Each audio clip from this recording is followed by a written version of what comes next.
So currently, at least The National Incidents Manager told EMTV the paperwork was complete and it's now with government for the final process. We have now an NEC submission that is before the government to approve the vaccines. I will not comment on that because that's not officially approved yet. So when it gets approved, we will release the information. Dr. Downey Esserom says there is no particular vaccine suggested by the Health Department for government to consider bringing to PNG.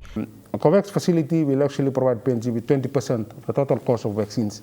The other 80% will actually be either made by government, bilateral partners, or other sources of support. I cannot tell you the monetary value because, as I said, it depends on the candidate or the candidate vaccines that has been approved by government. While the process is prolonged, the case numbers continue to increase throughout the country, with the numbers already above the 1,000 mark. The country's head of the COVID-19 response, David Manning, also testing positive to the disease. The opposition leader, Belden Nama, is calling on the ruling government not to bring in any vaccine for that matter.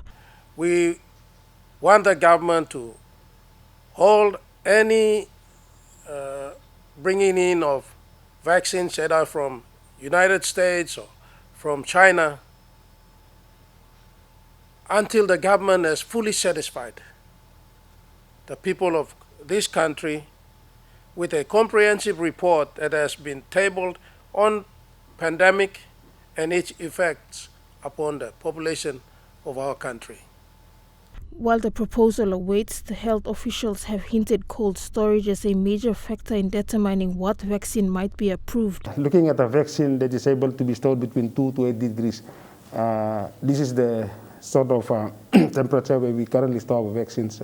Currently, one vaccine is suitable for hotter climates like PNG, which is the AstraZeneca vaccine, which was approved for emergency use by the World Health Organization last week. Countries like Australia have already approved the vaccine for use. The Health Department says government will pay part payment for the vaccine. People have personal perceptions about the vaccine, but those personal perceptions should not influence the whole community because the vaccines are here to protect the community.